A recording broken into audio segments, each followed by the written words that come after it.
गोरखपुर के सांसद जिंदगी झंडवा फिर भी घमंड अद्भुत है बाबू, इसो हमरा फेवरेट है, बहुत मजा। हाँ, यही वाले रवि किशन, इन्होंने यूपी और बिहार के मुख्यमंत्री को खत लिखा और खत में लिखा कि भोजपुरी में अश्लीलता को लेके कड़ा कानून बनना चाहिए। सही बात है भाई, बिल्कुल बनना चाहिए। भोजपुरी गानों में कितनी अश्लीलता है ये बताने की ज़रूरत नहीं है, सबको पता है।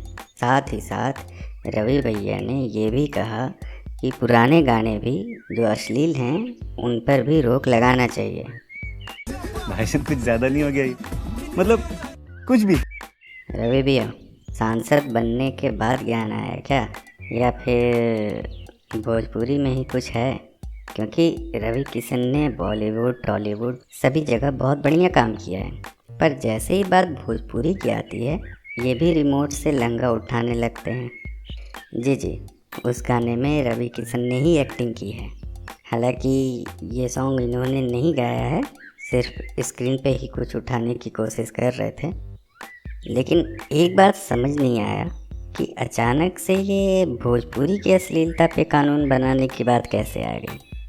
ये तो गुड्डू रंगीला के टाइम से अब तक किसी ने नहीं की। अश्लीलता तो यूएसपी है इन दिनों भोजपुरी की।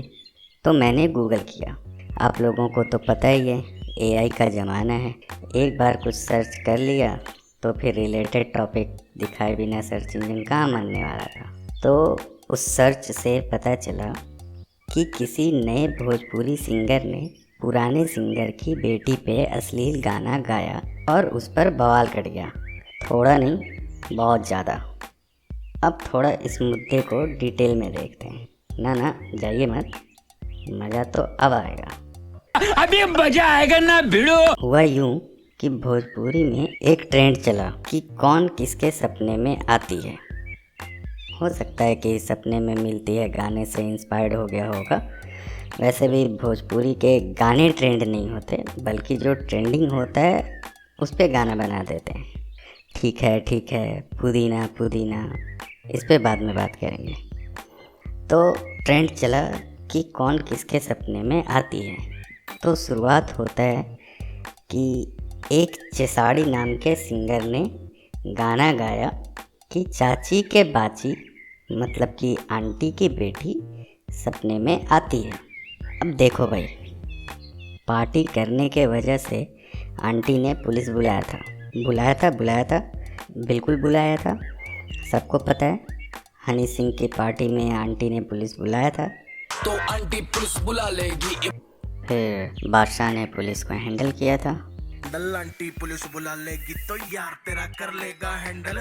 अब आगे क्या, कहानी यहीं पे खत्म?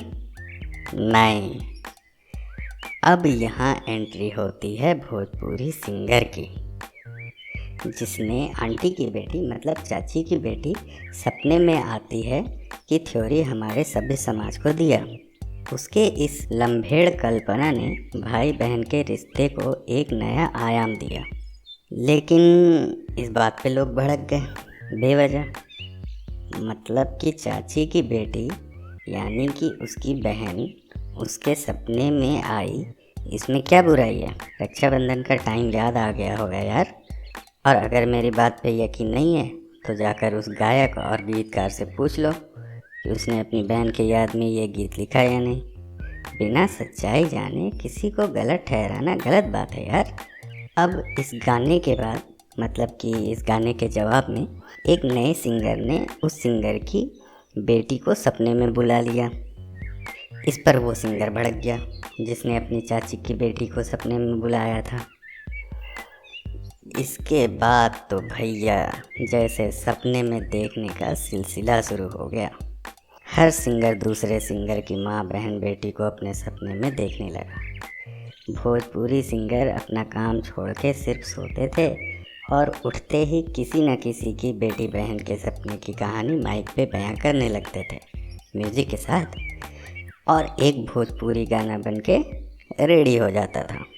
अब जो सिंगर कल तक दूसरों की माँ बहन का नाम लेके उनके अंग और उनके कपड़ों पर खूब गाना बनाया करते थे, उनको होने लगी दिक्कत। अब उन्हें समाज में दिखने लगी अश्लीलता और अब वो उनको पीटने लगे जिन्होंने उनकी बेटी पर गाने बनाए। हालांकि ये बहुत ही गलत है। बेटी किसी की भी हो, आपको कोई हक नहीं है अश्लील गाने बनाने का। मान लिया कि उन्होंने अपने टाइम में गलती की जिसमें उनकी कोई गलती नहीं है, क्योंकि उनको उस वक्त ये क्या ही पता था कि karma is a bitch, what goes around comes around. उस वक्त पैसों के लिए उन्होंने जैसे जैसे गाने गाए हैं, उन गानों को वो अपनी ही बेटी को नहीं सुना सकते कि देखो बेटा तुम्हारे पापा ने ये सब गाया है। होता है, ऐसा होता है। एक बड़े नेता ने कहा है कि कुछ गलती हो जाती है, लेकिन नहीं, हम तो भैया भोजपुरी के स्टार हैं, हम तो ऐसा गाना ही गाएंगे। नहीं तो मेरा गाना कौन सुनेगा, और क्यों सुनेगा? डिजिटल ज़माना है, हम पहले तो अश्लील गाना लिखवाएंगे, फिर सस्ते कलाकार से अश्लील वीडियो बनवाएंगे। ऑटो ट्यूनर तो है ही, नींबू खरबूजा गा गा के पैसा बना लिए हैं। प्रमोशन आजकल इजी है, पैसा फेंक के प्रमोशन करवा लेंगे। हम तो भैया ऐसे ही गाने बनाएंगे और अगर कोई दूसरा गाया तो उसको पीटेंगे, क्योंकि अब हम पहले की तरह चवन्नी छाप नहीं रहे। अब हमारे पास है पैसा, समझ गया? देखो भाई, ऐसे गाने बनते हैं ये बुरी बात नहीं है, हम ऐसे गाने सुनते हैं ये सोचने वाली बात है। हम में से हर कोई यही कहेगा कि अश्लील गाने नहीं बनने चाहिए, लेकिन अगर बन गया है तो तनी सुनाओ तो रे, और सुनने के बाद साला बहुत हरामी है, भेजना थोड़ा हमको। यही होता है। भोजपुरी मैथिली में बहुत अच्छे अच्छे गाने भी हैं, लेकिन नहीं, मज़ा तो भैया खेसारी में है, तो खाओ फिर। और अश्लीलता है भोजपुरी समाज में, ये दोबारा बोलना तो दूर, सोचना भी मत, क्योंकि गाना नहीं, हमारी सोच अश्लील हो गई है। इसके बिना मज़ा ही नहीं आता भोजपुरी सुनने का। साफ़ सुथरा गाना ही सुनना होगा तो भोजपुरी क्यों सुनेंगे? हमें हिंदी समझ में आती है ना?